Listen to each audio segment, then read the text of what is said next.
Hello friends, welcome to India education. आप India education में आपका स्वागत है। मित्रों, मैं हूं सिद्धार्थ और हम डिस्कशन करेंगे इकोनॉमी पार्ट 2 के बारे में।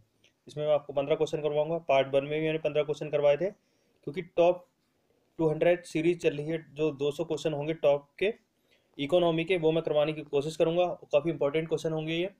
प्रीवियस ईयर एग्जाम में या तो आए हुए हैं या आने की संभावना बनी रहती है, इसलिए एग्जाम दृष्टि से देखें तो काफ़ी महत्वपूर्ण प्रश्न है।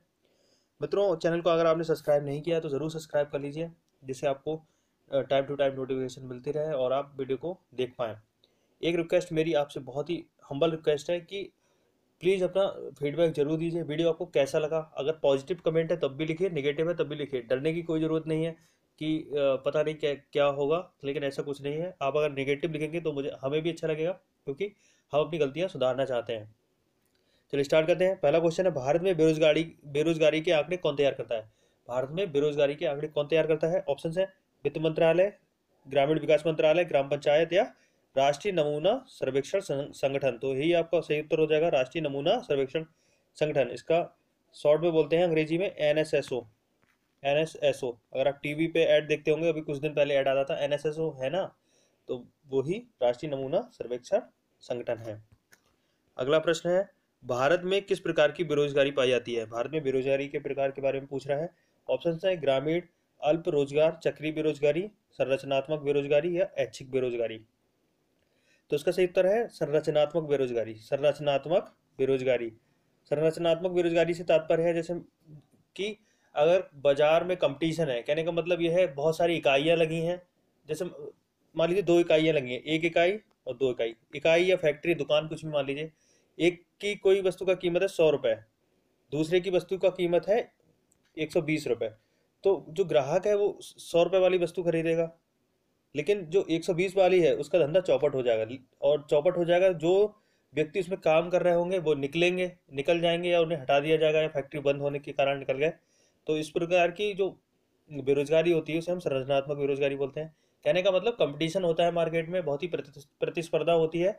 उस कारण जो इकाइयां बंद हो जाती हैं या फिर नष्ट हो जाती हैं, उनमें जो लोग काम करते हैं और बेरोजगार हो जाते हैं, उसे हम संरचनात्मक बेरोजगारी बोलते हैं।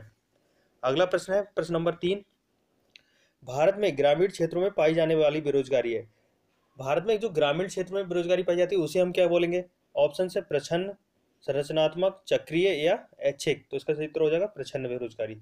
भारत में जो बेरोजगारी, भारत के ग्रामीण क्षेत्रों में जो बेरोजगारी है उस वह प्रछन्न प्रकार की बेरोजगारी है, उसे हम प्रछन्न बेरोजगारी बोलेंगे। प्रछन्न से तात्पर्य है कि जैसे किसान हो गया, किसान को 7-8 महीने या 6-7 महीने जो भी है, जब फसल लगाता है, पानी वानी लगाना होता है या निराई उड़ाई होती है, उतने उतने ही समय ही काम रहता है, लगभग 7 से 8 महीने, 8 महीने 9 महीने मान लीजिए, 7 से 8 महीने। लेकिन जो और जो महीने बचते हैं, 3 से 4 महीने, वो बिल्कुल बेरोजगार रहता है। कोई कार्य नहीं होता उसके पास, कोई कमाई का साधन नहीं होता। जैसे उसने गन्ना की अगर फसल लगा दी है, तो गन्ना लगभग 1 साल में तैयार होता है, 7 से 8 महीने में।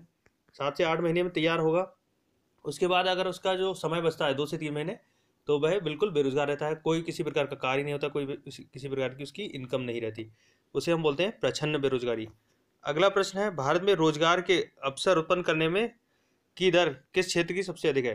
कि भारत में किस क्षेत्र में सबसे ज़्यादा रोजगार उत्पन्न होते हैं, किस क्षेत्र सबसे ज़्यादा रोजगार लोगों को देता है? ऑप्शन है कृषि, निर्माण, खनन या ये सभी। तो इसका सही उत्तर हो जाएगा निर्माण।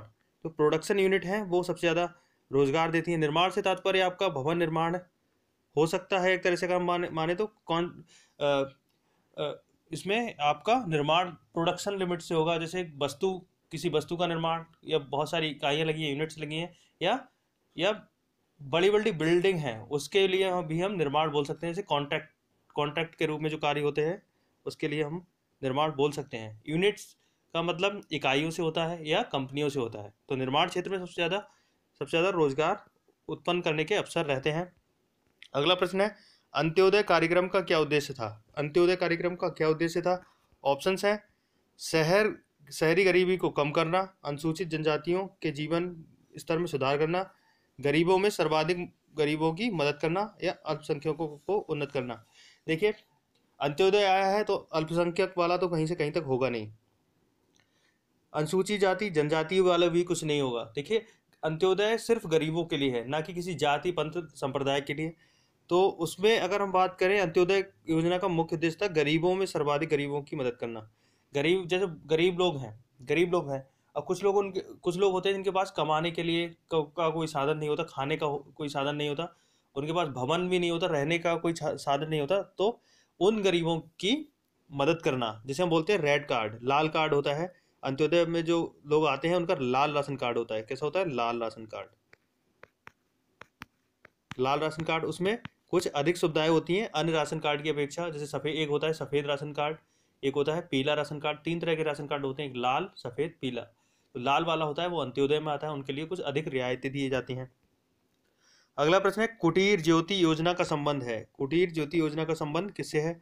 ऑप्शन है, ग्रामीण क्षेत्रों में कुटीर उद्योग को प्रोत्साहन देने से, ग्रामीण क्षेत्रों में बेरोजगारों को रोजगार देने से, ग्रामीण क्षेत्रों में गरीबी रेखा से नीचे जीवन यापन करने वाले परिवारों को विद्युत सुविधा देने से, या उपरोक्त सभी। तो इसका सूत्र हो जाएगा, तो ग्रामीण क्षेत्र में ग्रामीण क्षेत्र में नीचे तबके के लोग हैं या गरीबी रेखा से नीचे रहने वाले लोग हैं, उनके लिए विद्युत सुविधा प्रदान कराना। ज्योति से आप संबंध समझ सकते हैं। ज्योति से, ये पुरानी योजना है, अब की योजना नहीं है, अब इसका नाम बदलकर और कुछ रख दिया है। फिलहाल ज्योति ही है उसमें भी। ज्योति आप समझ सकते हैं। उजाला क्या करता है? विद्युत। ऐसे करके रिलेट भी कर सकते हैं। अगला प्रश्न है, वर्ल्ड डेवलपमेंट रिपोर्ट कौन प्रकाशित करता है? वर्ल्ड डेवलपमेंट रिपोर्ट कौन प्रकाशित करता है? तो इसका क्षेत्र हो जाएगा विश्व बैंक।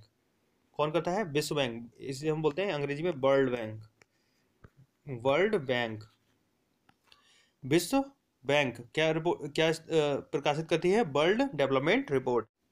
प्रश्न नंबर 8 है, मानव विकास सूचकांक किस अर्थशास्त्री की देन है? ऑप्शन है, Adam Smith, Amartya Sen, Marshall या महबूब उल हक। तो इसका सही उत्तर है महबूब उल हक। मानव विकास सूचकांक महबूब उल हक अर्थशास्त्री की देन है, और महबूब उल हक ने ही मानव विकास सूचकांक का प्रतिपादन किया था। अमर्त्य सेन कौन है? अमर्त्य सेन भारत से हैं, इन्हें नोबेल पुरस्कार मिला है अर्थशास्त्र में। ध्यान रखिएगा, अर्थशास्त्र में नोबेल पुरस्कार मिला है। किसके लिए? कल्याणकारी अर्थशास्त्र के लिए। कल्याणकारी अर्थशास्त्र के लिए नोबेल पुरस्कार मिला है। एडम स्मिथ कौन है? एडम स्मिथ है अर्थशास्त्र के जनक अर्थशास्त्र के जनक माने जाते हैं एडम स्मिथ। अगला प्रश्न है, मानव विकास सूचकांक में शामिल होते हैं। मानव विकास सूचकांक में कौन कौन शामिल होते हैं? जो ह्यूमन डेवलपमेंट इंडेक्स है उसमें क्या क्या शामिल किया जाता है? ऑप्शन है, जीवन प्रत्याशा, साक्षरता दर, प्रति व्यक्ति आय, या उपरोक्त सभी। तो इसका सही उत्तर हो जाएगा उपरोक्त सभी। उसमें जीवन प्रत्याशा भी आती है कि व्यक्ति कितना जी रहा है, एवरेज कितना जी रहा है, 60 साल, 50 साल, 70 साल। साक्षरता दर भी आती है, लिटरेसी परसेंट भी आता है कि लोगों में साक्षरता दर कितनी है। प्रति व्यक्ति आय भी आती है कि एक व्यक्ति एक वर्ष में कितना कमा रहा है। तो ये सभी मानव विकास सूचकांक में आते हैं। अगला प्रश्न है, भारत में मानव विकास रिपोर्ट जारी करने वाला पहला राज्य कौन था? तो मानव विकास रिपोर्ट है, ह्यूमन डेवलपमेंट रिपोर्ट, वो सबसे पहले किस राज्य ने जारी करी? ऑप्शन है, केरल, मध्य प्रदेश, गोवा, महाराष्ट्र। इसका सूत्र हो जाएगा मध्य प्रदेश ने। ये कार्य सबसे पहले किया था मध्य प्रदेश ने। अगला प्रश्न है, प्रधानमंत्री ग्राम सड़क योजना का प्रारंभ कब किया गया? प्रधानमंत्री ग्राम सड़क योजना का प्रारंभ किया गया। ऑप्शन है, 25 दिसंबर 2000, 24 दिसंबर 2001, 23 दिसंबर 2001, 15 अगस्त 2001। तो इसका सही उत्तर हो जाएगा 25 दिसंबर सन 2000 को प्रधानमंत्री ग्रामीण सड़क योजना का शुरुआत किया गया था। अगला प्रश्न है, भारत में योजना निर्माण के मुख्य उद्देश्य क्या है? हम योजना का निर्माण क्यों करते हैं, या भारत में योजना का निर्माण क्यों किया जाता है? ऑप्शन है, राष्ट्रीय आय में वृद्धि के लिए, आय एवं संपत्ति में असमानताओं को घटाना, निर्धनता एवं उन्मूलन।